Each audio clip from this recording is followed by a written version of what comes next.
Mwambie tu Bwana, mwambie kama sio wewe. Ongeza sauti yako, mwambie tena.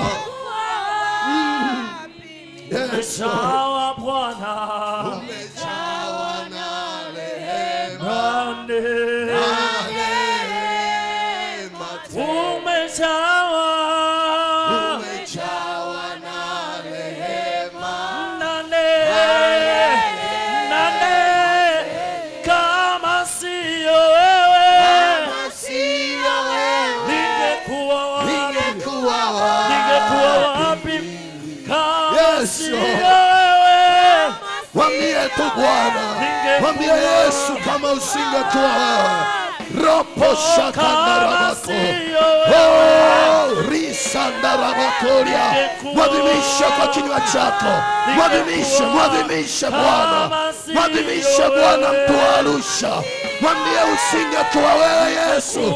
Risandarabakoria. Kuna watu wako mahali hapa, asingekuwa ni yeye.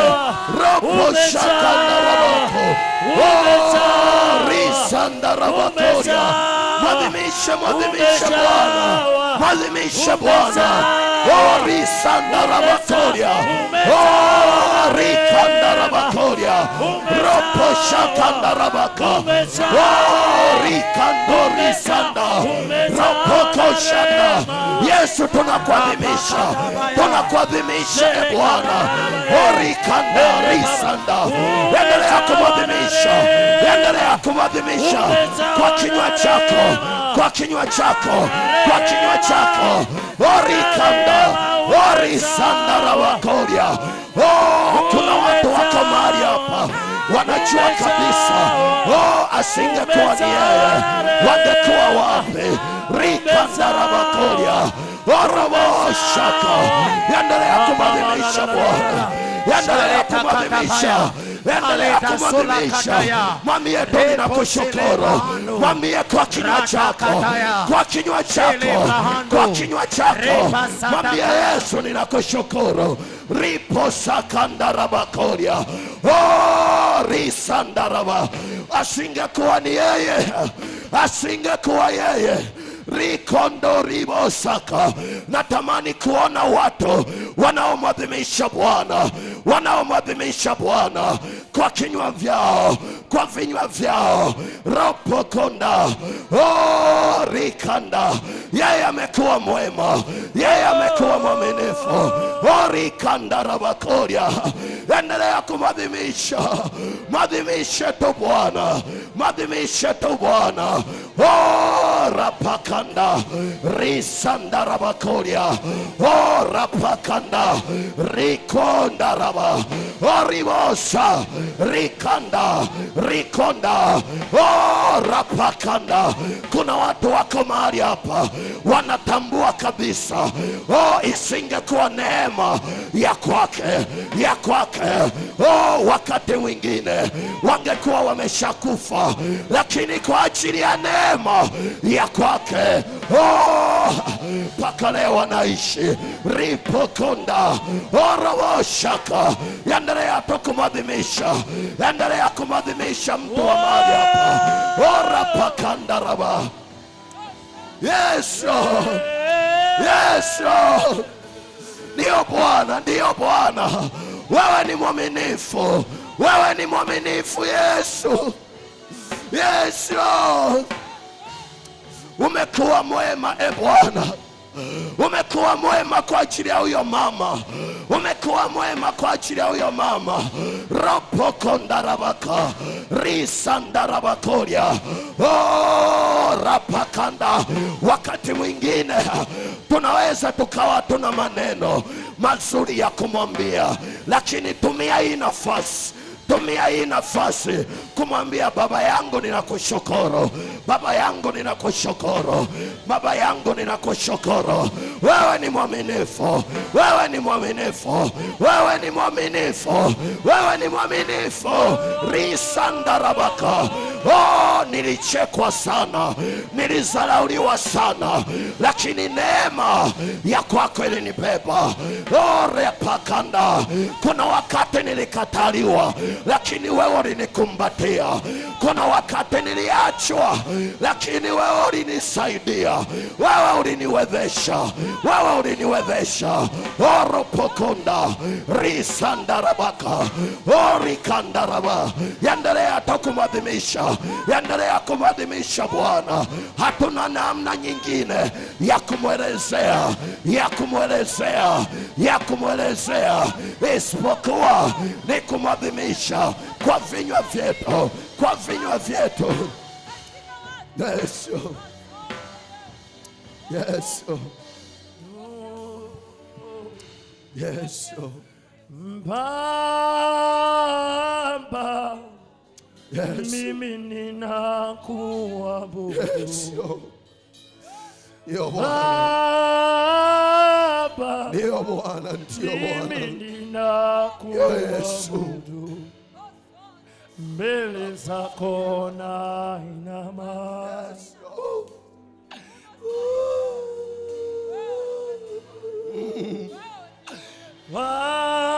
Baba, Yes, Lord. mimi ninakuabudu. Yes, Lord. Baba, mimi ninakuabudu. Mbele zako nainama. Mimi ninakuabudu. Mikono yangu nainua. Mimi nina kanisa, tumwambie baba yangu, baba yangu, baba. Kwa Mimi sauti. ninakuabudu.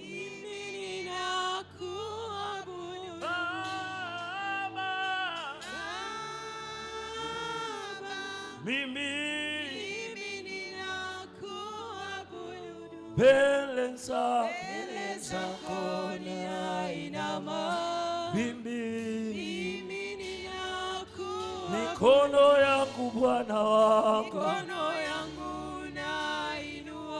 mimi ninakuabudu. Kwa mara ya mwisho, Baba.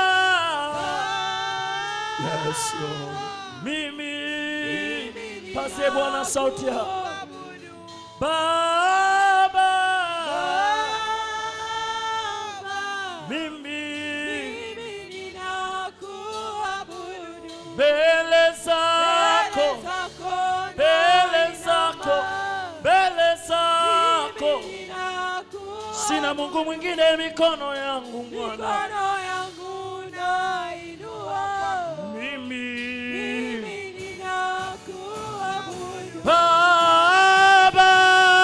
Baba.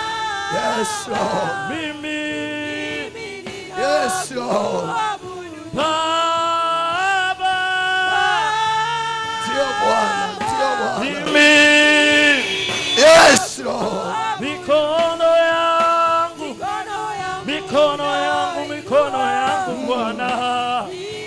Endelea tu kumwadhimisha, Mbele zako endelea tu kumwabudu, endelea tu kumwabudu, nainama. endelea tu kumwabudu, Mbele endelea zako tu. Baba. Baba. Baba.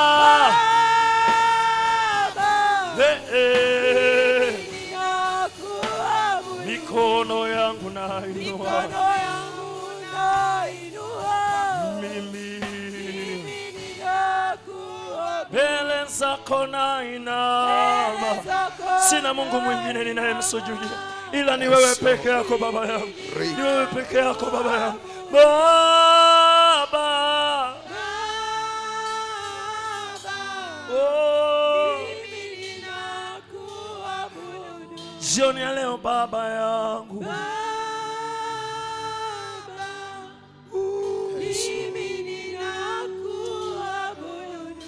mikono yangu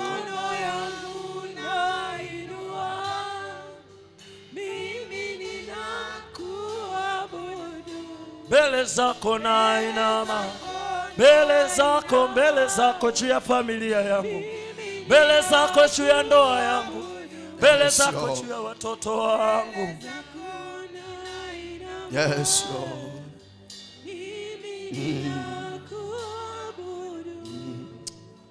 Hallelujah. Hebu mchapie Bwana makofi ya shukrani. Ongeza tena makofi ya shukrani mbele za Bwana. Hallelujah. Hallelujah. Basi ninaomba uketi kwa dakika chache. Bwana Yesu asifiwe. Hallelujah. Wangapi wana amani? Bwana Yesu asifiwe sana. Tunamshukuru Mungu kwa neema na fadhili zake. Siku nyingine tena ambayo Mungu ametupa kuweko mahali hapa kwa neema na rehema za kwake. Bwana Yesu asifiwe. Siku ya jana tuliangalia kipengele ambacho kinasema kwa nini mtu aliye na wito ndani yake anapaswa kuwa na neema kubwa ya maombi ili yamwezeshe kuifikia kesho yake. Kwa nini mtu aliye na wito ndani yake anapaswa kuwa na neema kubwa ya maombi ili yamwezeshe kuifikia kesho yake. Bwana Yesu asifiwe sana. Tuliangalia kile kitabu cha Luka sura ya 22 na ule mstari wa 40. Takusomea Luka 22 na ule mstari wa 40 hadi wa 48. Maandiko yanasema ya kwamba alipofika mahali pale aliwaambia, ombeni kwamba msiingie majaribuni. Mwenyewe akajitenga nao kama kiasi cha kutupa jiwe, akapiga magoti akaomba akisema, E Baba, ikiwa ni mapenzi yako uniondolee kikombe hiki, walakini si mapenzi yangu bali yako yatendeke. Malaika kutoka mbinguni akamtokea akamtia nguvu, naye kwa vile alivyokuwa katika ziki akazidi sana kuomba, hali yake ikawa kama matone ya damu yakidondoka chini. Alipoondoka katika kuomba kwake, akawajia wanafunzi wake, akawakuta wamelala usingizi. Kwa huzuni akawaambia, mbona mmelala usingizi? Ondokeni mkaombe, msije mkaingia majaribuni. Bwana Yesu asifiwe. Tuliangalia hicho kipengele siku ya jana na tukasema ya kwamba mtu yoyote ambaye ndani yake ana wito, au mtu yoyote ndani yake ambaye Mungu amewekeza vitu ndani yake, tukasema moja ya eneo analotakiwa kuzingatia sana ni kujitahidi sana kutumia muda mwingi kukaa magotini pa Bwana. Bwana Yesu asifiwe sana. Kwa sababu tuna watu wengi sana ambao kiasi kwamba Mungu amewekeza vitu vikubwa ndani yao, lakini changamoto kubwa ambayo imewakumba wakati mwingine ni kushindwa kudhihirika vitu ambavyo vimo ndani yao. Na ndiyo maana moja ya kitu ambacho Yesu aliwasisitiza wanafunzi wake kila mara ni katika swala zima la kuomba. Na ndiyo maana aliwaambia, ombeni msije mkaingia majaribuni. Shida sio kuingia kwenye majaribu, shida ni kutoka kwenye jaribu. Bwana Yesu asifiwe sana. Na ndiyo maana watu wengi sana ambao wana vitu vikubwa au ambao Mungu amewekeza vitu ndani yao, wanajikuta wanapita kwenye mazingira magumu hujapata kuona kwenye maisha yao. Lakini shida kubwa sio kupita kwenye yale mazingira. Shida ni nini unachokifanya unapokuwa kwenye yale mazingira. Na shida nyingine ni unapopita kwenye yale mazingira una uhakika wa kutoka. Kwa sababu tuna watu wengi sana ambao kiasi kwamba walipopita kwenye aina fulani ya mazingira na vipindi walijikuta wanapotea. Lakini si kwamba Mungu alitaka wapotee au watu. Na wamepotea ni kwa sababu hawakuwa na muda mkubwa wa kukaa magotini pa Bwana. Na nilikusemesha siku ya jana, nikakutazamisha, nikakwambia moja ya kitu ambacho Yesu alikuwa anafanya kila wakati kwenye maisha yake. Maandiko anasema ya kwamba akapanda kwenda mlimani kama ilivyokuwa desturi yake. Maana yake swala la maombi kwa mtu ambaye amemkiri Yesu kuwa Bwana na Mwokozi wa maisha yake Sio swala la hiari, ni swala la lazima, kwa sababu aina ya vita tunavyopita kwavyo vinahitaji tutukae magotini pa Bwana ili Mungu atuwezeshe na kutusaidia. Bwana Yesu asifiwe. Haleluya. Bwana Yesu asifiwe sana. Na nilikusemesha jana nikakwambia ya kwamba kwa nini mtu wa namna hii anapaswa kuwa na hiyo neema kubwa ya maombi ndani yake. Nikakwambia moja ya kitu ambacho huwa kinawafuatilia sana watu wengi ambao wana vitu vya kimungu ndani yao, moja ya vitu ambavyo huwa vinawaandama na kuwafuatilia, nikakwambia ni roho ya ukengeufu. Maana yake hii roho inakufuata ili usimamie mapenzi ya adui, usisimamie mapenzi ya Mungu. Na ndio maana hata wewe ni shahidi, watu wengi sana, tuna watu wengi sana kiasi kwamba walianza vizuri na Mungu lakini hawakumaliza vizuri. Na ndio maana shida sio tu kusema umeitwa, shida baada ya kuitwa unafanya nini? Kwa sababu hata wana wa Israeli waliitwa, wakaambiwa mnatoka Misri mnaenda wapi? Kanaani, kwenye nchi ya nini? Ya maziwa na asali. Lakini cheki, ni watu wachache sana ambao waliingia kwenye nchi ambayo Mungu aliwapia. Lakini ukisoma maandiko, si kwamba Mungu alikuwa hataki waingie, lakini kuna mahali walimisi. Na ndio maana hata wewe au mimi au mtu yoyote ambaye Mungu amemuita na kuweka kesho kubwa ndani yake, asipokuwa na neema ya maombi na kukaa magotini pa Bwana, ni rahisi sana kujikuta amehama njia na asijue saa ngapi amehama. Kwa sababu kila mara na kila wakati adui huwa anatufuatilia ili kutuhamisha. Na nilikusemesha jana nikakwambia Petro alimwambia Yesu ya kwamba Bwana, mimi niko tayari hata kufa kwa ajili yako. Lakini saa ngapi Petro asimkane Yesu? Ni kama ambavyo mimi na wewe tunaweza kusema, yani mimi sitamwacha kabisa. Bwana Yesu asifiwe. Lakini kuna aina ya mazingira ukibanwa unaweza ukajikuta unamkana. Na ndio maana ni mpaka Mungu aweke kitu ndani yako, ni mpaka Mungu akuwezeshe na kukusaidia. Kwa sababu mahali tunapopita wakati mwingine, au vita tunavyovipitia sio virahisi. Kuna saa nilipokuwa kwenye chuo cha Bible tuliwahi kupewa karatasi ambayo inaelezea maisha ya mitume 12 wa Yesu. Nilishangaa sana nilipokuwa ninasoma, nikagundua hakuna mwanafunzi wa Yesu ambaye alikufa kifo cha kawaida. Bwana Yesu asifiwe. Wengine wakina Petro walikatwa vichwa, wakaning'inizwa, akaning'inizwa miguu juu, shingo chini. Anaambiwa tumkane Yesu. Bwana Yesu asifiwe. Wengine walitupwa kwenye mafuta ya maji, kwenye mafuta ambayo kiasi kwamba yamechemshwa yanatokota. Anaambiwa mkane au tukutupe. Lakini wakachagua kusimama na Yesu. Bwana Yesu asifiwe. Wengine yani hakuna ambaye alikufa kifo cha kawaida. Wengine walisimamishwa kwenye milima mirefu wakatupwa. Nia tu ambayo adui alikuwa anatafuta ni kumkana Yesu. Sasa nilichojiuliza kwamba hivi kuna nini ambacho hawa watu walikuwa wamekiona ndani ya Kristo Yesu, kiasi kwamba wakati mwingine katika hali ya kawaida na ya kibinadamu yakitukuta sisi wakati mwingine ni ngumu. Bwana Yesu asifiwe. Kwa sababu kama wetu ukilala njaa siku 2 unaanza kulalamika. Je, wakija sasa wanakuambia mkane Yesu wako. Bwana Yesu asifiwe. Au kuna wale wenzangu na mimi ambao unakuta amekaa zile nyumba za kupanga, akiwa anasikiwa anaomba, siku ya kwanza ya pili wanakuja kumuonya, wakimwambia hatutaki tusikie unaomba, na anaacha. Bwana Yesu asifiwe. Lakini hawa watu waling'ang'ana na Yesu kwenye maisha yao. Kwa nini? Kuna kitu ambacho walikiona ndani ya Kristo Yesu. na ndio maana haikuwa rahisi hata kumwacha.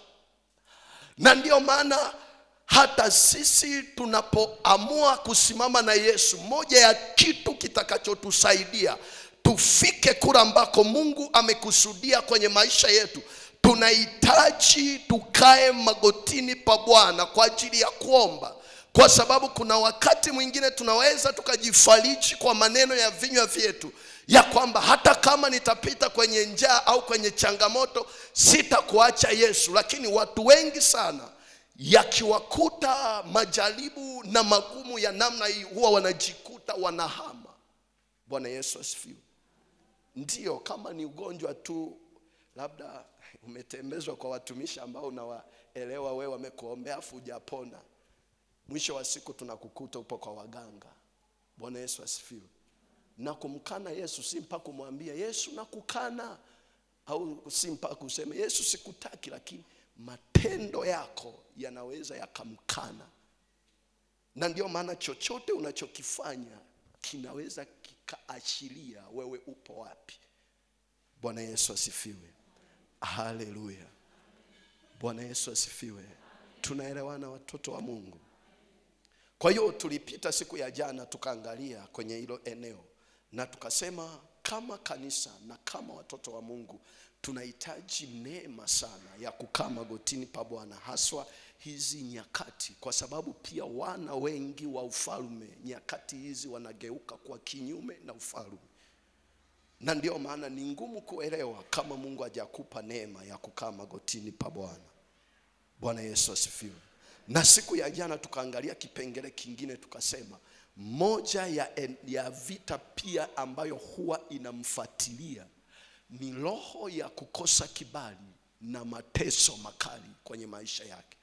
Na tuliangalia mifano ya watu ambao waliwahi kupita kwenye mazingira ya namna hiyo. Mfano mojawapo tukamsoma ni Yesu mwenyewe. Maandiko yanasema ya kwamba alizalauliwa na kukataliwa na watu, mtu mwenye huzuni nyingi ajuaye sikitiko. Lakini pia hakuishia hapo tu, walimsingizia, wakamtemea mate, wakamfanyia kila aina ya dhihaka.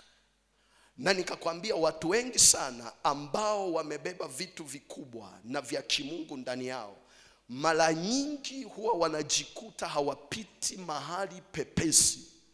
Kuna aina za vita huwa zinawaandama kwenye maisha yao, na hizi vita huwa zinawaandama, zinachotafuta ni kile walichokibeba. Nikakwambia jana, Herode alikuwa mfalme na ndevu zake, lakini alianza kupambana na Yesu mwenye miaka 2.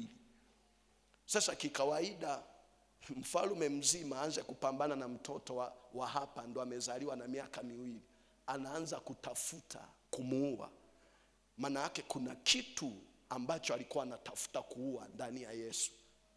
Sasa jicheki wewe ni kitu gani ambacho Mungu ameweka ndani yako, lakini jicheki, kwa sababu wakati mwingine labda hata wameshakumaliza na kukumaliza. Bwana Yesu asifiwe. Bwana Yesu asifiwe sana. Na ndio maana kitakachotuwezesha kama kanisa la Mungu, haswa kwa nyakati tulizo nazo, ni kukaa magotini pa Bwana na kumlingana Bwana ili atuwezeshe. Maandiko yanasema kwa habari ya Yesu, ilifika mahali akaomba kiasi kwamba hadi sura yake ikabadilika, akawa anatokwa jasho la damu. Na akamwambia Bwana, kama ni mapenzi yangu kikombe hiki kiniepuke, lakini kama ni mapenzi yako basi acha niende. Bwana Yesu asifiwe. Ni rahisi kusoma, lakini kama hujawahi kupita kwenye mazingira ya namna hiyo huwezi kuelewa. Na ndio maana tunapitaga kwenye baadhi ya mazingira ambayo wakati mwingine huwa yanahatarisha maisha yetu, lakini inatubidi tung'ang'ane kusimama na Mungu kwenye maisha yetu, kwa sababu tunajua kwamba bila Mungu hatuwezi jambo lolote. Bwana Yesu asifiwe sana. Na nilikusemesha nikakwambia watu wengi sana wakati mwingine wanapokutana na mazingira ya kukataliwa, na wao huwa wanajikataa. wanapokutana na mazingira ya kudharauliwa, na wao huwa wanajidharau. My dear, alichowekeza Mungu ndani yako ni kikubwa mno kuliko unavyoweza kujichukulia wewe. Na ndio maana ukishaelewa hata ulichokibeba, hutaruhusu mtu akudharau. Hata kama watu wakikudharau, hautaruhusu wewe kujidharau. Kwa sababu kuna watu wakikataliwa, na wao wanajikataa na wanakataa hata vitu ambavyo Mungu ameweka ndani yao. Lakini haina maana kwa sababu watu wamekukataa, haina maana na Mungu amekukataa. Na ndio maana hata kama watu wote wakikukataa, uwe na uhakika Mungu atakuinulia watu wengine. Na ndio maana kadiri watu wanavyoendelea kukuchafua, na ndivyo ambavyo Mungu anavyokazana kukusafisha. Kadiri watu ambavyo wanaendelea kukuchengea ukuta, na ndivyo ambavyo Mungu anaendelea kukufungulia njia. Na kwa nini? Kwa sababu mwanadamu hawezi akashindana na Mungu. Na ndio maana unachotakiwa, mtoto wa Mungu, siku zote kwenye maisha yako, jitahidi tu kutembea na Bwana ukimlingana kila wakati. Hakuna mtu ambaye amewahi kutembea na Mungu akakwama kwenye maisha yake. Yatakuja ya kukukwamisha, lakini hautakwama. Yatakuja ya kukuharibu, lakini hautaharibikiwa. Kwa nini? Kwa sababu atakutangulia mbele yako na atakutengenezea njia. Bwana Yesu asifiwe. Haleluya. Kwa nini? Mara nyingi adui huwa anawinda kile ambacho tumekibeba ndani yetu. Vita vikubwa ambavyo Yesu alivipitia ni kwa sababu ya kile alichokuwa amekibeba. Yamkini hata wewe Mungu amekuweka aidha kwenye ofisi fulani, aidha Mungu amekupa mradi fulani, aidha Mungu amekupa chochote kile, kwa sababu tunatofautiana vitu ambavyo Mungu ameweka ndani yetu. Lakini uwe na uhakika, mtu wa Mungu, usipokuwa na neema kubwa ya kukaa magotini kuomba, utajikuta unakwama. Bwana Yesu asifiwe. Kwa sababu wenzako wanakesha makaburini, wanaloga ili wapate nguvu za kuwafanya aidha wakae kwenye nafasi fulani. Alafu na wewe hautaki kumtafuta Mungu kwenye maisha yako. Watu wengi wamekufa huku wana ahadi za Mungu. Na ndio nilijifunza kwenye maisha yangu, huwa sibweteki tu kwa sababu Mungu ameniambia unatoka Misri unaenda Kanani. Bwana Yesu asifiwe. Anaweza akakwambia unatoka Misri unaenda Kanani na usifike Kanani, usipokaa magotini pa Bwana na kumwambia ninafikaje. Bwana Yesu asifiwe. Haleluya. Na ndio maana unahitaji neema ya kukaa magotini pa Bwana. Unahitaji muda wa kumlingana Bwana kwenye maisha yako. Bwana Yesu asifiwe. Haleluya. Lakini kitu kingine ambacho adui huwa anakifanya,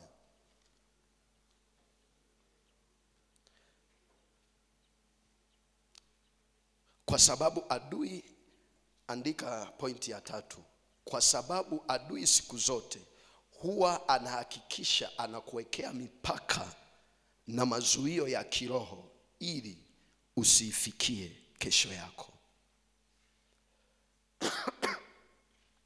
Kwa sababu adui siku zote huwa anahakikisha anakuwekea mipaka na mazuio ya kiroho ili usifikie kesho yako.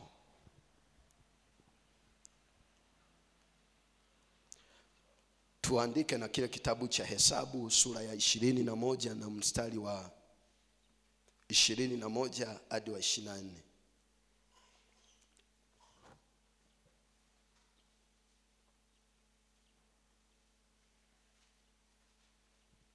Kile kitabu cha Hesabu sura ya 21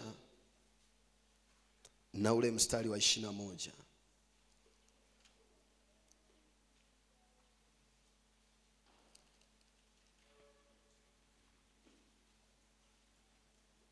Anasema, kisha Israeli akatuma wajumbe kumwendea Sihoni mfalme wa Waamori na kusema, nipe ruhusa nipite katika nchi yako.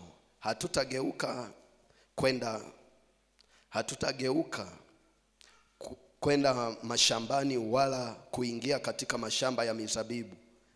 Hatutakunywa maji ya visima. Tutakwenda kwa njia kuu ya mfalme hata tutakapokuwa tumepita mpaka wako. Anasema, lakini Sihoni hakukubali kumwacha Israeli kupita katika mpaka wake, bali Sihoni akawakutanisha watu wake wote, akatoka aende kupigana na Israeli jangwani. Akafika mpaka Yahasa, akapigana na Israeli. Israeli wakampiga kwa makali ya upanga na kuimiliki nchi yake, tangu mto wa Alnoni hata mto wa Yaboki, mpaka nchi ya wana wa Amoni, kwa kuwa mpaka wa wana wa Amoni ulikuwa una nguvu. Bwana Yesu asifiwe sana.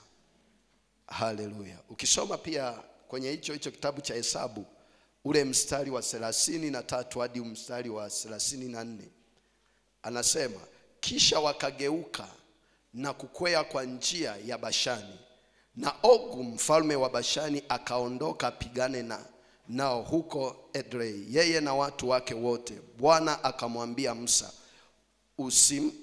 usimche kwa kuwa nimekwisha.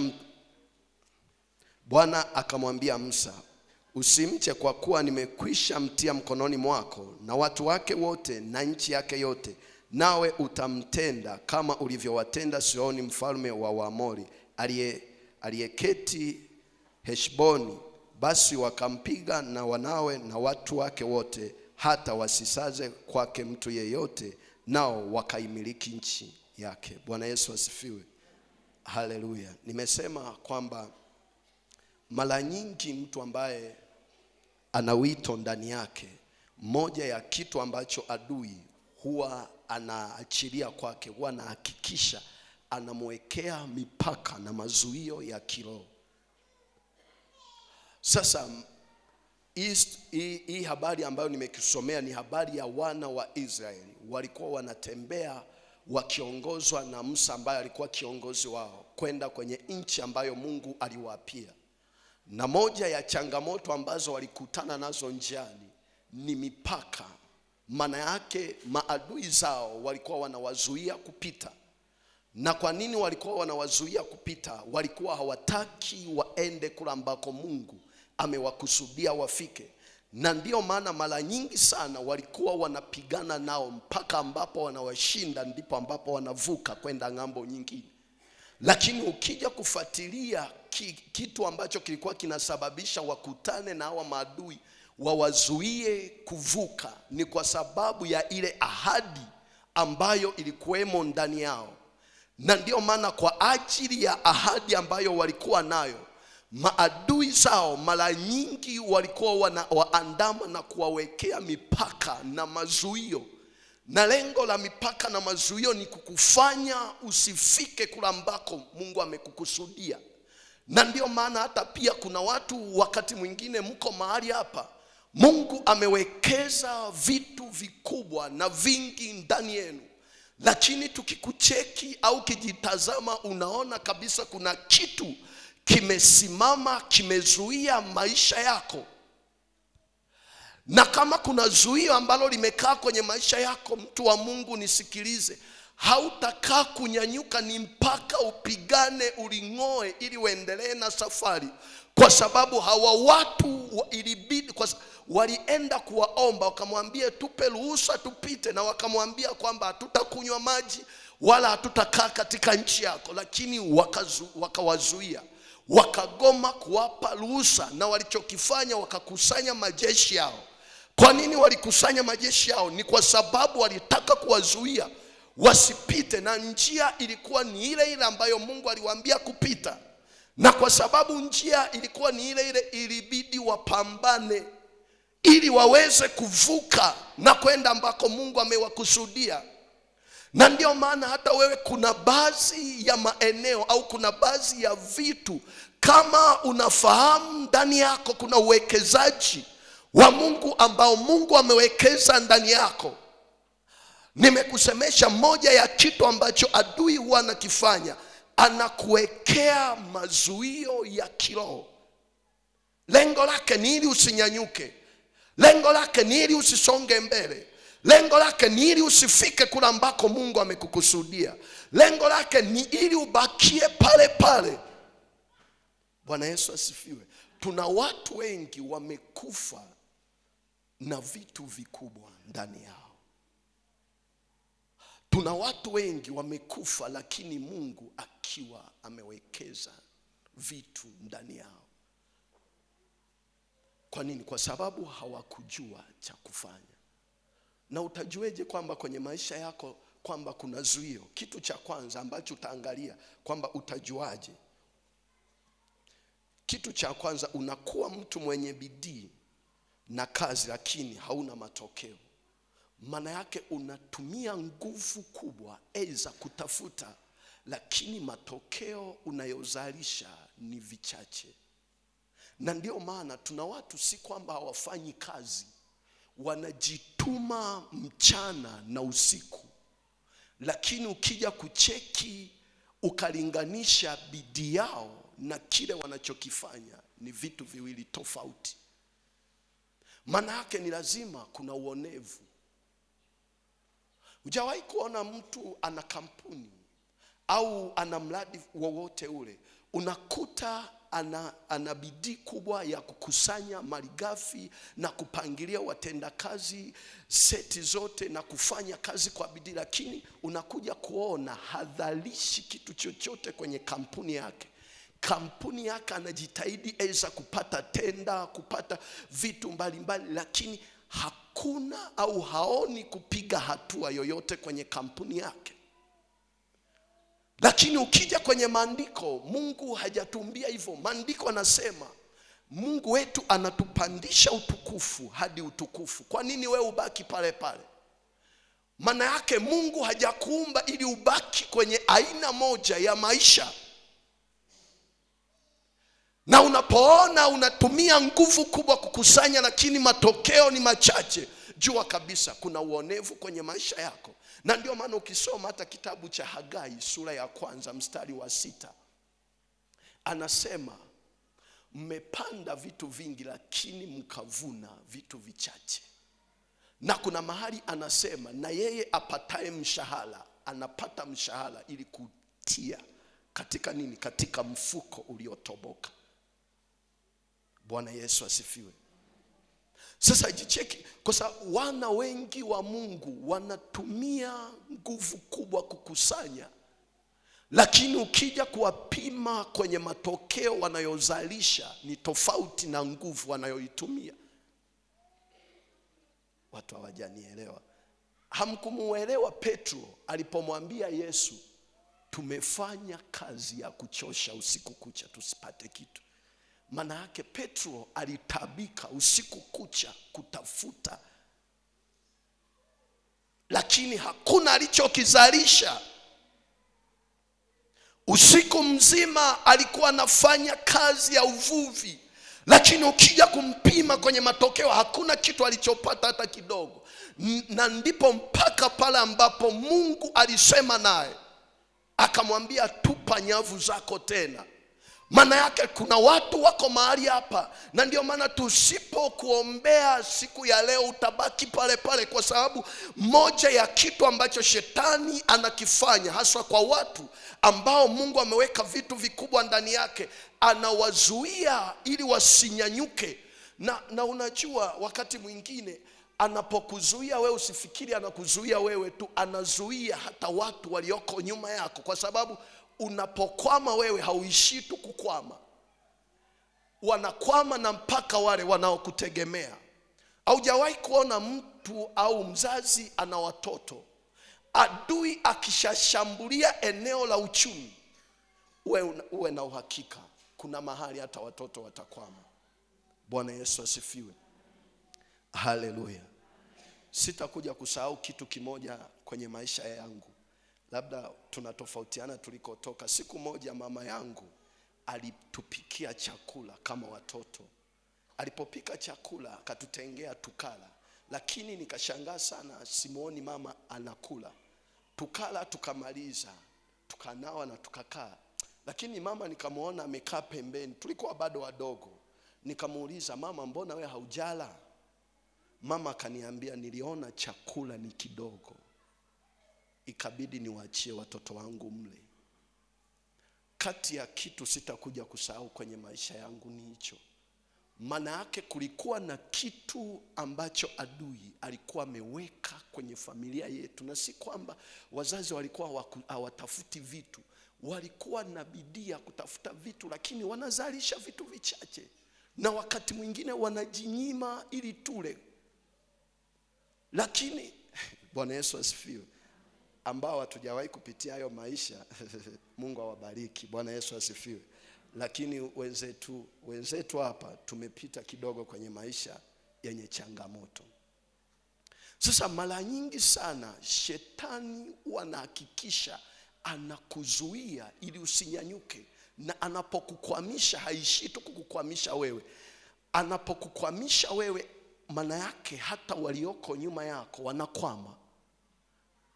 Na ndio maana kama ulikuwa unasomesha watoto, utashangaa watoto unabadilisha na shule. Kama walikuwa shule za private unawapeleka shule za serikali.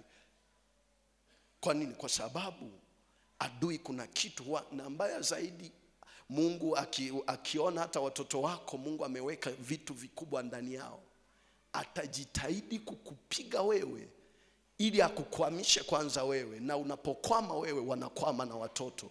Maana yake mnajikuta mnashindwa kufika kule ambako Mungu amewakusudia, na mnabaki pale pale. Na kuna watu wengi sana Mungu ameweka vitu vikubwa. Nisikilize mtu wa Mungu, haujaja duniani kwa bahati mbaya. Kuna kitu ambacho Mungu ameweka ndani yako. Nilikwambia jana, haina maana kwa sababu wewe hujui, haina maana kwamba na shetani hajui. Unaweza ukawa hujijui, lakini shetani anakujua vizuri. Bwana Yesu asifiwe. Na ndio maana njia mojawapo ya kuweza kujipima ni pale ambapo unatumia nguvu kubwa kutafuta, lakini unachokizalisha ni kidogo. Maana yake kuna zuio lililowekwa. Kwa nini? Maandiko yanasema ya kwamba, mpenzi, ninaomba ufanikiwe kama vile roho yako ifanikiwavyo. Na kitu ukiniuliza kwamba Mungu ananiwazia nini, nitakwambia moja ya kitu anachokuwazia mema Mungu kwenye maisha yako ni wewe ufanikiwe. Lakini na moja ya kitu ambacho kila wakati adui anakuwazia ni lini atakukwamisha. Bwana Yesu asifiwe. Na ndio maana siku ya leo pia tutaitumia kwenda mbele za Mungu kwa ajili ya kuomba. Na ninaamini kabisa kila zuio ambalo limewekwa kwenye maisha yako lazima likuachie ili uweze kusonga mbele. Kwa nini? Kwa sababu hautaweza kupiga hatua yoyote usipolishughulikia ili zuio. Na ndio maana kuna watu wana vitu vikubwa lakini wamekwamishwa. Kuna watu Mungu amewekeza vitu vikubwa ndani yao, lakini shetani alichokifanya amewakwamisha. Na kwa sababu amewakwamisha, hata wale ambao wanategemewa na wao wamekwama. Paulo aliwahi kusema, sijajua ni wa Korinto au watu gani, aliwahi kuambia, mara ya kwanza nilitaka kuja kwenu, na mara ya pili, lakini shetani akanizuia.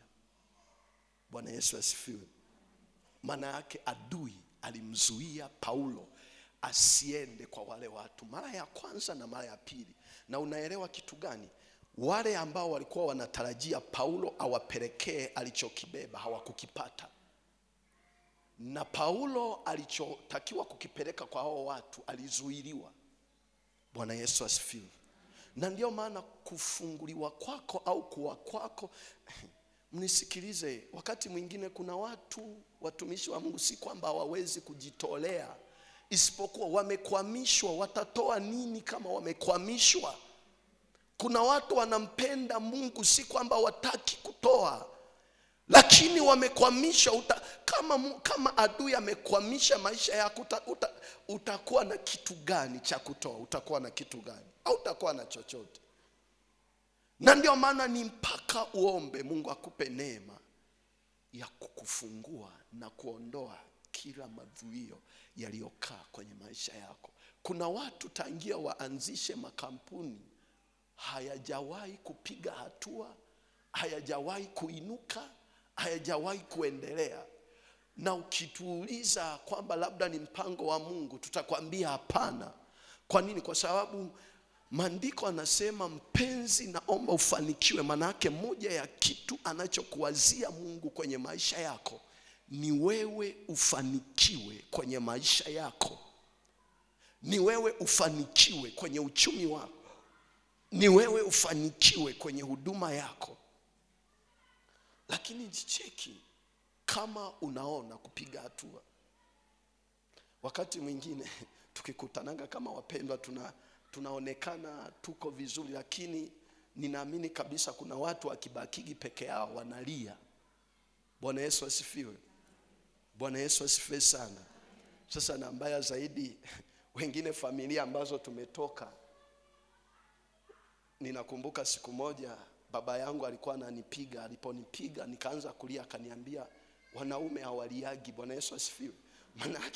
Maana yake tuna wanaume wengi wamekwamishwa na shetani, wamebaki na uchungu ndani ya mioyo yao. Na kwa sababu wakati mwingine mazingira tuliyotoka tuliwahi kuambiwa wanaume hawaliagi, tumejikuta na uchungu wetu tumetulia nao. Bwana Yesu asifiwe.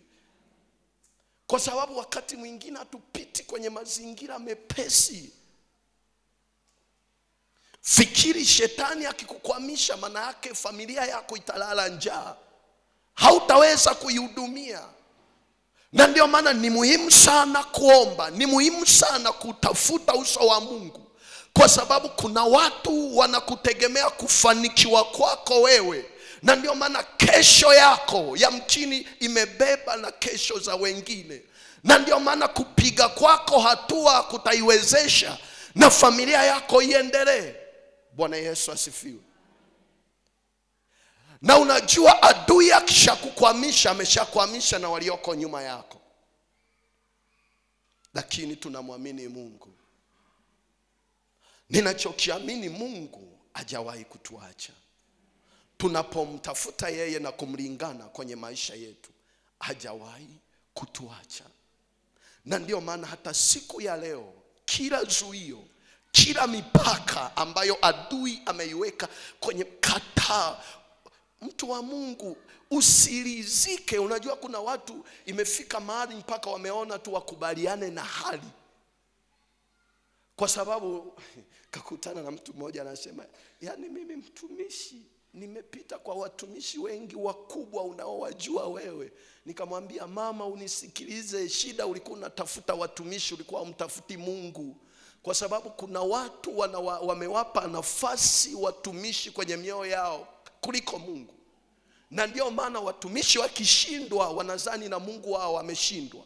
Mtumishi anaweza akashindwa, lakini Mungu hajawahi kushindwa. Bwana Yesu asifiwe. Haleluya. Na ndio maana jifunze kumlingana. Watu walio na imani katika Bwana, hata kama watapata leo, bado wataendelea kumwamini Mungu ya kwamba kesho atatenda. Hata kama watafanikiwa leo, bado wataendelea kujenga imani zao na kuamini kabisa ya kwamba ipo siku nitatoka mahali hapa, ipo siku nitatoka mahali hapa. Na uwe na uhakika, Mungu akishaona ndani yako umejenga imani ya namna hiyo, uwe na uhakika hata sitakufanya. Bwana Yesu asifiwe. Nilikuwa nasoma siku moja ile habari ya wakoma ambao walikaa eneo fulani wakiwa hawajiwezi, na wakapiga hesabu, tufanyeje? Tukienda kule kwenye chakula ndiko maadui zetu wanakaa, tukikaa hapa tutakufa na njaa. Bwana Yesu asifiwe. Sasa wale watu walinishangaza sana, wakasema, sasa tuchague kufa au twende kwenye chakula ili tukafie kwenye chakula? Lakini walichochagua akasema hapa lazima tusepe kwenye chakula. Na cheki walipoanza tu kwenda, wakiwa wanaenda, Mungu ni wa ajabu. Bwana Yesu, hebu mwambie jirani yako Mungu ni wa ajabu. Bwana Yesu asifiwe sana. Walipokuwa wanaenda, Mungu akawasikilizishia adui zao vishindo. Wakasema jeshi la Washami linakuja, kumbe ni wakoma. Bwana Yesu asifiwe. Na ndio maana kuna vitu havitaonekana kwenye maisha yako kama huja apply mazingira ya imani. Bwana Yesu asifiwe. Na ukiridhika na hali hiyo hiyo, my dear, sahau kuja kunyanyuka kwenye maisha yako. Na ndio maana kuna wakati mwingine hata kama unajiona wewe ni dhaifu, fight kwa ajili ya hatima yako. Fight kwa ajili ya kesho yako. Na Mungu akishaona ndani yako una imani kwa ajili ya kuipambania kesho yako. Kwa nini? Mungu anachokihitaji, mtaji wa kwanza ni imani peke yake. Na ndio maana hakuna mtaji mkubwa kwenye maisha kama imani. Mungu akishaona huyu mtu ameapply mazingira ya imani, uwe na uhakika atafanya. Na ndio maana unachotakiwa ni kumwamini tu Mungu ya kwamba hata kama mazingira ninayopita kwayo ni mabaya kwa sasa, lakini nikitazama kesho yangu ni njema. Hata kama leo yangu ni mbaya, lakini ninakoelekea ni kuzuri kuliko leo yangu. Na Mungu akishaona mazingira ya namna hiyo, mtu wa Mungu, uwe na uhakika ni lazima atafanya. Uwe na uhakika ni lazima atatenda. Uwe na uhakika ni lazima atatembea na wewe. Uwe na uhakika ni lazima atakuwezesha.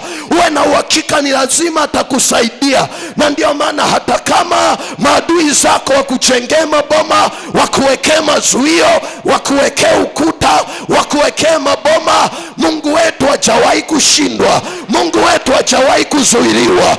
Mungu wetu hajawahi kukwamishwa na maboma. Mungu wetu hajawahi kuzuiliwa na mazuilio. Na ndio maana hata Yesu walijitahidi sana kumzuia, kwa sababu walisikia siku ya tatu atafufuka. Wakatafuta kila mbinu, wakafanya kila kitu, wakaweka jiwe kwenye kaburi. Na ninaamini lengo lake ni ili akitaka kufufuka asiweze. Bwana Yesu asifiwe. Haleluya. Na wanafunzi siku iliyofuata, siku ya tatu, wakawahi asubuhi, wakina Mariamu wanawaza ni nani atakayetuviringishia lile jiwe, kwa sababu tunahitaji kwenda kumpaka mafuta. Lakini kumbe hawakusikia imeandikwa siku ya tatu atafufuka. Na ndio maana haijalishi adui atakuwekea vitu gani kwenye maisha yako, unapomwamini Mungu, haijalishi kuna mazuio ya namna gani. Walijitahidi kuzuia Yesu asitoke kaburini, lakini kwa sababu imeandikwa atafufuka, alifufuka. Na ndio maana unapomwamini Mungu, usianze kutafuta sasa Mungu utanibariki kwa njia gani. Sio swala lako. Unachotakiwa ni kumwamini Mungu na kuapply mazingira ya imani. Bwana Yesu asifiwe. Ukisoma kitabu chako kwenye kile kitabu cha Warumi sura ya 4 na kuanzia ule mstari wa 18 hadi wa 21, anazungumzia kwa habari ya Ibrahimu ambaye Mungu alimwahidi kumpatia mtoto. Maandiko anasema yeye asiyekuwa dhaifu wa imani. Maana yake ndani ya Ibrahimu hata kama miaka ilikuwa imepita, lakini hakuonyesha udhaifu wa imani. Maana yake aliyataja yasiyokuweko kana kwamba yamekuweko. Na Mungu alipoona ile imani ndani ya Ibrahimu, alitiwa nguvu. Na alipotiwa nguvu, Ibrahimu akaamini ya kwamba hakika Mungu aweza kuyafanya aliyoyaahidi. Na ndio maana ikahesabiwa kuwa kwake ni haki. Bwana Yesu asifiwe. Lakini cheki, wakati mwingine wewe yamkini kuna vitu Mungu amekuahidi, lakini labda umeona miaka 2, 3, 4 imeenda, umeanza kunyong'onyea, umeanza kuona haiwezekani kabisa. Nisikilize, hata Sara waliahidiwa yule mtoto, wakaona mazingira yanaenda lakini hakitokei walichoahidiwa, lakini walisahau ya kwamba Mungu ni mwaminifu na mwenye haki. Na maandiko yanasema yeye si mwanadamu hata aseme uongo. Manake anachokiahidi kwenye maisha yako, ukimwamini uwe na uhakika ni lazima atakitenda. Kwa nini? Hata kama miaka itapita ni lazima atakifanya. Hata kama majira yakipita ni lazima atatenda. Hata kama majira yakikuacha ni lazima atafanya. Na ndio maana unachotakiwa ni kumwamini Bwana. Hata kama mazuio adui amekuzuia, mangapi wana uhakika majira haya ninamwamini Bwana ya kwamba nitavuka. Majira haya ninamwamini Bwana ya kwamba haya mazuio hayatanikwamisha. Majira haya ninamwamini Bwana ya kwamba sitakwama walipokwamia wengine. Sikia neno la Bwana, mtu wa Mungu. Hata kama familia yenu imezuiliwa na mazuio mengi, hakuna hata mtu mmoja anayetoka kwenye maisha yako. Hebu mwamini Bwana kwenye majira haya ya kwamba mimi nitakuwa wa kwanza kutoka. Na wakikuuliza kwa nini unasema hivyo, unawaambia ninamwamini Bwana kwa maana nimesikia maandiko yanasema ya kwamba yeye ni Mungu ambaye hajawahi kuzuiliwa na mazingira, ya kwamba akiahidi atatimiza, akiahidi atatenda, akiahidi atafanya, akiahidi atafanya. Hajawahi kusema uongo. Kwa nini anasema yeye si mwanadamu mpaka aseme uongo? Wanadamu wanaweza wakakwambia uongo, lakini Bwana hawezi kukudanganya. Wanadamu wanaweza wakakudanganya. Mungu kamwe hajawahi kutudanganya. Wanadamu wanaweza wakakuahidi wasitende, lakini yeye anasema ameikuza ahadi yake kuliko hata jina lake. Maana yake akikwambia atakubariki, uwe na uhakika mtu wa Mungu atakubariki. Akikwambia atakuinua, uwe na uhakika ya kwamba atakuinua. Haleluya! Wangapi wanamwamini Bwana? Wangapi wanaamini ya kwamba majira haya lazima nitainuka? Hebu gonga na jirani yako, mwambie jirani, lazima niinuke majira haya. Mwambie jirani, lazima niinuke majira haya. Mwambie jirani, hakuna zuio litakalobaki kwenye maisha yangu. Mwambie jirani, wamejitahidi sana kunizuia, lakini majira haya ni majira yangu ya kuinuka. Na mimi ninakuombea kwa Bwana. Bwana yaone machozi yako.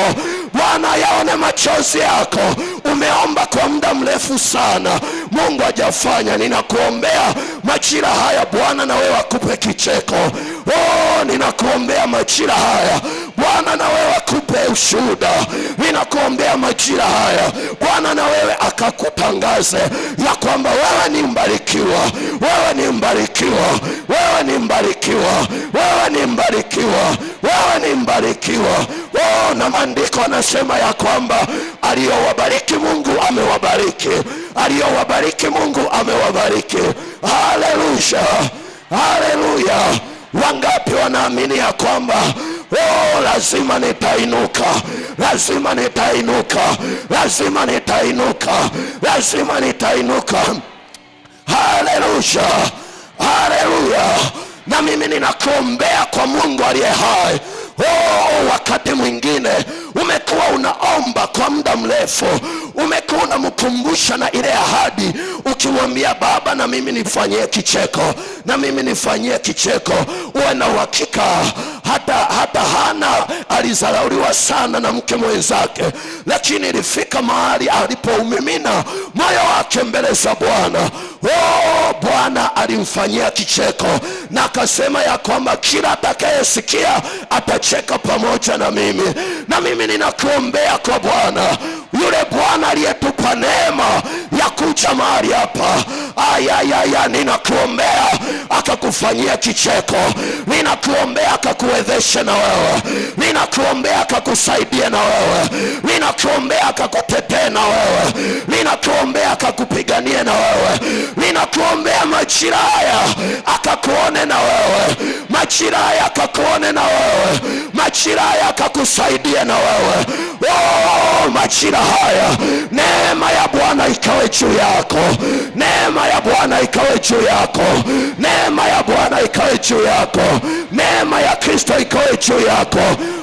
Ile kazi uliyoiomba kwa muda mrefu, ninakuombea kwa Bwana, yule Mungu ambaye alisema na itakuwa kabla wajaomba nitakuwa nimefanya, na itakuwa kabla wajaomba nitakuwa nimetenda. Ninakuombea hiyo neema iwe juu yako, ninakuombea hiyo neema iwe juu yako, hiyo neema iwe juu yako, hiyo neema iwe juu yako, hiyo neema iwe juu yako. Pokea hiyo neema, pokea hiyo neema, pokea hiyo neema. Pokea hiyo neema, pokea hiyo neema ya kibali kipya. Wamekuchafua sana, wamekuchafua sana, lakini majira haya ninakuombea, Bwana akakusafishe, Bwana akakusafishe na wewe.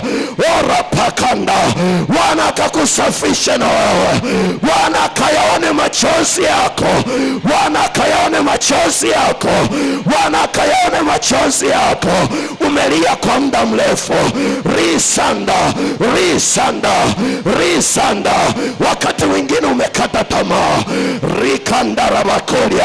Maandiko yananiambia ya kwamba bali wale wamngojeao Bwana watapata nguvu mpya, watapata nguvu mpya. Sikia neno la Bwana, mtu wa Mungu.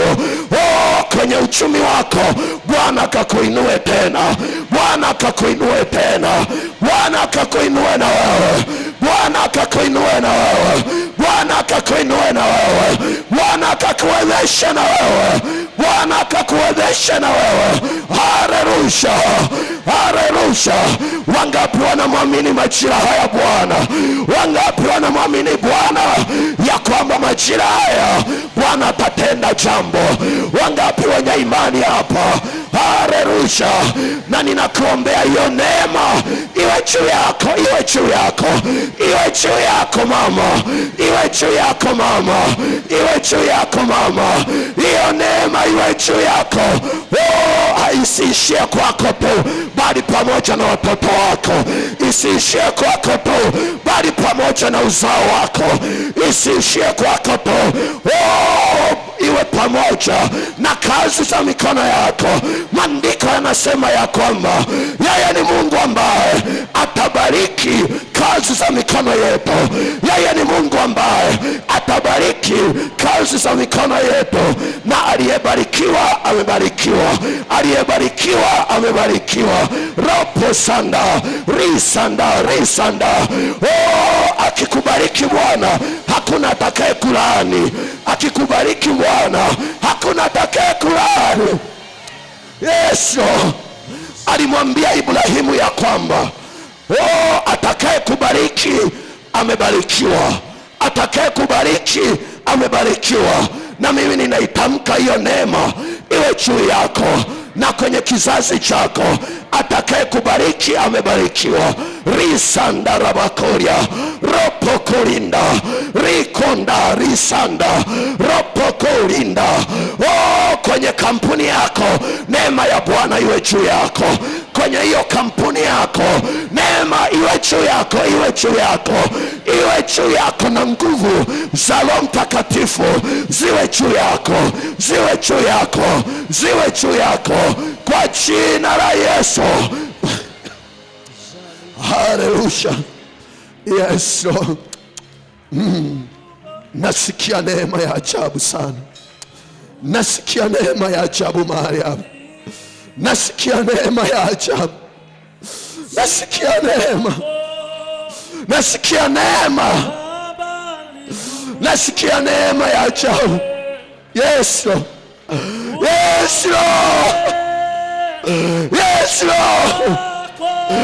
Orisandaraba. Rikonda, risanda. Oribosenda, rikanda. Rapakonda, risendira, rikonda, ripokoria, ndarabosa, orikanda, risanda. Ananiambia yeye ni mwaminifu. Ni mwaminifu, ni mwaminifu, ni mwaminifu. Jina lake ni mwaminifu, jina lake ni mwaminifu, jina lake ni mwaminifu. Risanda rabakoria oropokorinda risanda rabako rapakanda rikonda ripoko sanda rabakoria. Wakati mwingine umekuwa ukilia peke yako, rapakanda, ninakuombea Yesu akufute machozi yako. Rapakanda rabakoria, ninakuombea Bwana akufute machozi yako. Orikanda rabakoria ropokonda rabasaya orisanda risanda ropokorinda rapakoria rikanda risanda ripokorianda ropoko. Hebu mwadhimisha Bwana. Nasikia rapakanda, kuna neema ya urejesho. Risanda rabakoria rapakanda. Wameua kipawa chako, wameua kipawa chako. Rikanda rabakoria neema ya urejesho. Rapakanda risa, Bwana kirejesho. Yes, yes, yes, yes. Uliye mbinguni, yes, oh my Lord, my Lord. Jina lako Baba litukuzwe. Ndio Bwana, ndio Bwana, ndio Bwana. Ufalme wako uje. Yes, oh, yes, oh. Mapenzi yako ndio Bwana. Ropo sanda risanda risanda.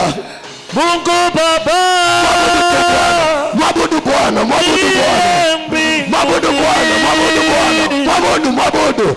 Anaelewa, anaelewa, anaelewa mahali ulipo, anaelewa, anaelewa mahali ulipo, anaelewa mahali ulipo, anaelewa binti. Risanda wako uje Baba. Yes.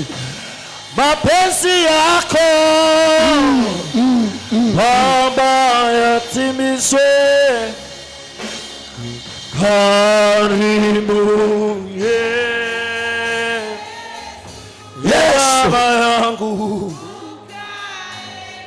siku zote. Mwazimishe Bwana, mwambie Bwana karibu siku zote maishani mwangu. Karibu kwa watoto wangu, karibu, karibu kwenye ile ndoa Bwana. Jioni ya leo karibu Bwana. Mwambie Bwana karibu, karibu siku zote, siku zote. Say karibu. Basi Bwana, mwambie Baba yangu sina Mungu mwingine ila ni wewe peke yako siku zote maishani mwangu. Uwe wangu.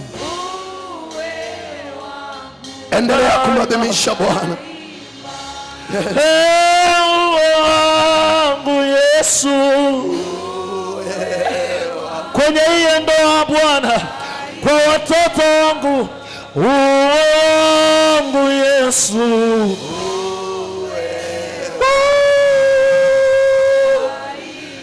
kwenye afya yangu. Uwe wangu Yesu. Sikia mtu wa Mungu, uliahidi wewe Bwana, Yes, uniachi hadi mwisho wa dari. Ulisema Yes, uniachi. yes, Wewe ni Mungu wewe. yes. Hebu mpasie Bwana sauti. Siku zote mimi ninaiweka. Angalia Bwana nilivyolia kwa muda mrefu. Uliahidi wewe Bwana,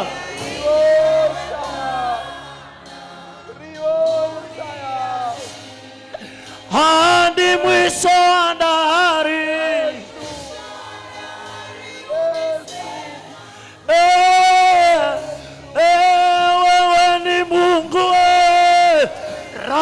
dararabaya jarepo sarakarabaya. Mimi ninaiweka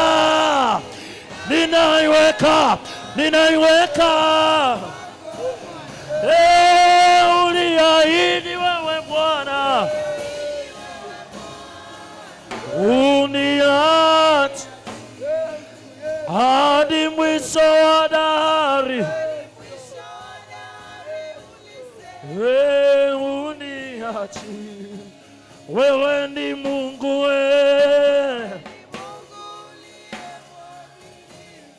siku zote. Mimi ninaiweka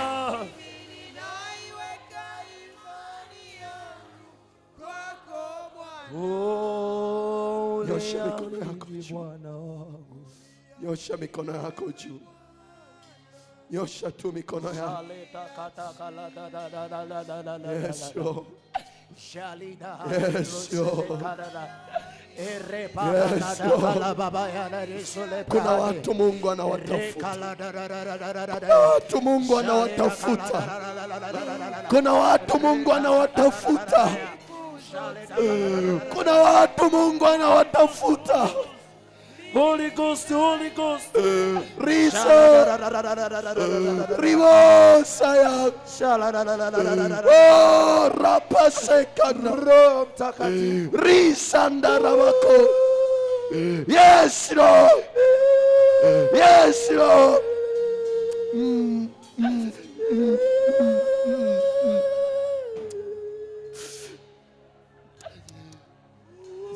Sijajua ni nani, lakini ananiambia usilie tena. Sijajua ni nani, lakini ananiambia mwambie asilie tena, mwambie asilie tena. Risenda. Sijajua ni nani, sijajua ni nani, ananiambia usilie. Silie mtu wa Mungu.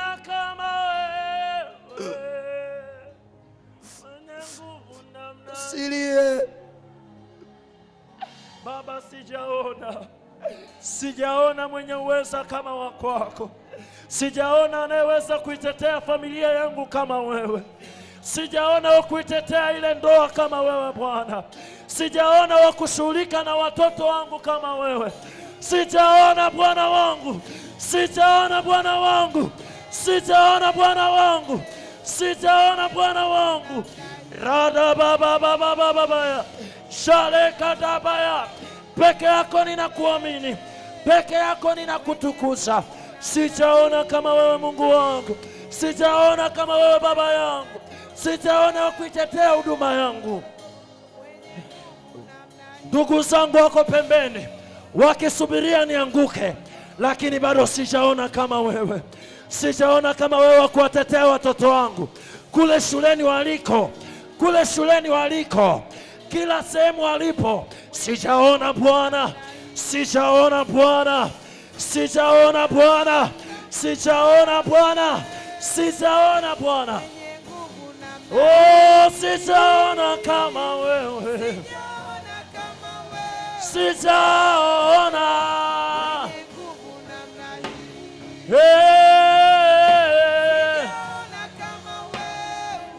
Mwazimishe Bwana. Oh, sijaona. Endelea kuadhimisha.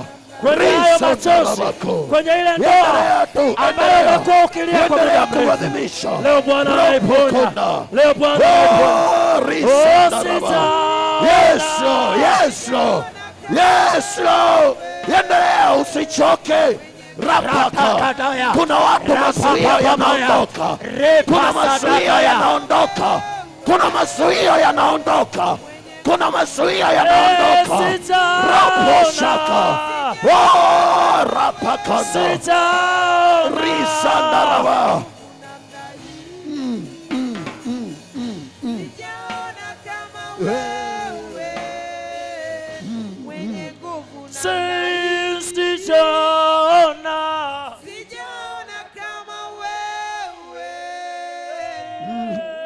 nguvu namna hii.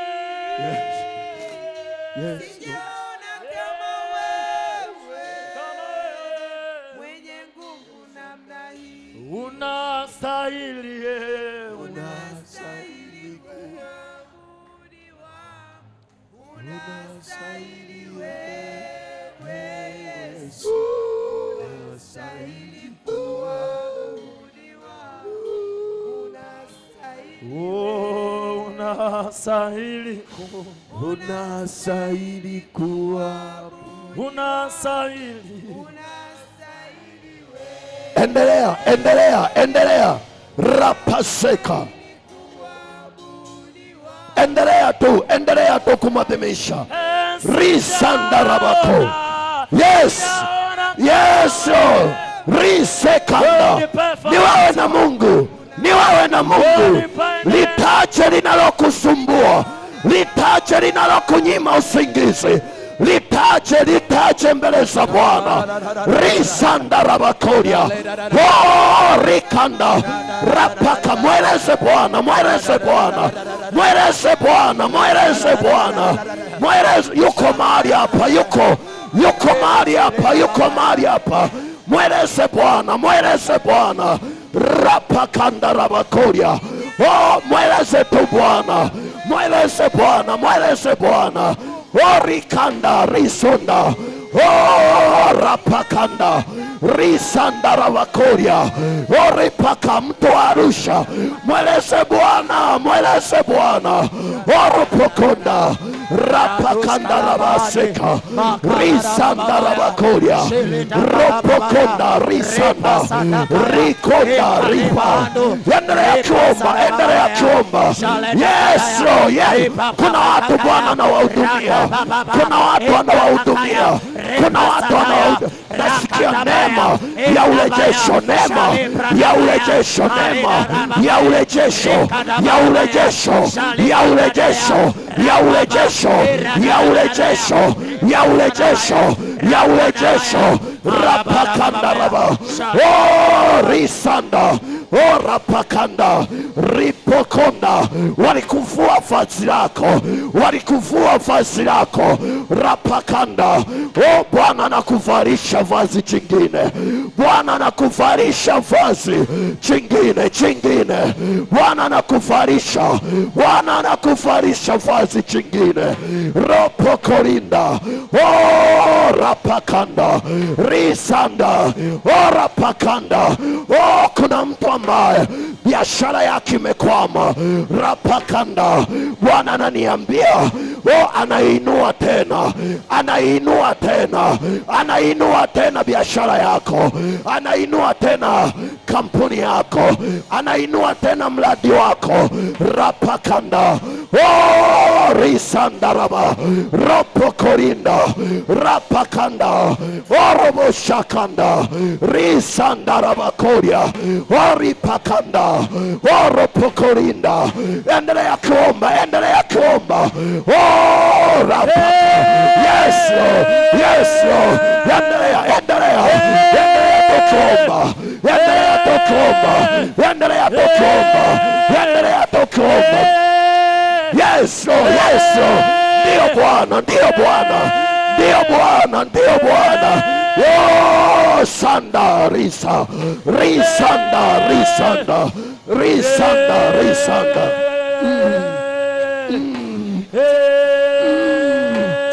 Yes, Lord. Yes, Lord. Yes, Lord. Kuna watu wana kesho kubwa. Ripasakanda. Oh, alichokiahidi kwako atakitenda. Alichokiahidi kwako atakitenda. Alichokiahidi kwako atakitenda, atakitenda. Rapakanda rabako. Oh, risanda. Risanda raba. Endelea kuomba. Unapoomba kuna kitu kinafanyika. Kuna kitu kinafanyika. Kuna kitu kinatendeka kwenye ulimwengu wa roho. Kuna kitu kinafanyika. Rapakanda. Risanda. Oh, Baba unisikie. Kuna kitu kinafanyika. Kuna kitu kinafanyika. Rapakanda. Risanda. Risanda. Risanda. Risanda. Oroboshaka. Oroboshaka. Na mimi ninakuombea hiyo neema iwe juu yako na wewe. iwe juu yako na wewe, iwe juu yako na wewe, iwe juu yako na wewe. Oh, Bwana asikie kuomba kwako, Bwana asikie kuomba kwako, Bwana asikie kuomba kwako, Bwana asikie kuomba kwako, Bwana asikie kuomba kwako, Bwana asikie kuomba kwako, Bwana asikie kulia kwako. Rapakanda risanda rabakoria. Oh, asikie, asikie, asikie kuomba kwako. Rapakanda risa ropokorinda rabakoria rapakasenda rizosa ropokonda rabakoria. Oh, ananiambia ya kwamba majira haya hataruhusu katoa machozi. Rapakanda rabakoria. Oh, majira haya hataruhusu ulie tena, hataruhusu ulie tena, hataruhusu ulie tena, hataruhusu ulie tena, kwa jina la Yesu. Yesu, endelea tu kumadhimisha Bwana.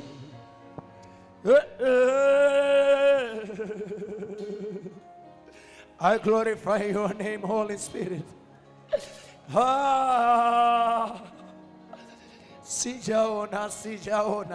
Sijaona kama wewe kwenye ndoa yangu, sijaona kama wewe kwa watoto wangu, sijaona kama wewe kwa wazazi wangu, sijaona kama wewe kwenye afya yangu, kwenye biashara yangu, kwenye masomo yangu, kwenye mahusiano yangu, sijaona kama wewe kwenye utumishi wangu, sijaona kama wewe kwenye kanisa langu, sijaona kama wewe kwenye ile ndoa, sijaona kama wewe Bwana, kama wewe Bwana, kama wewe Bwana, kama wewe Bwana.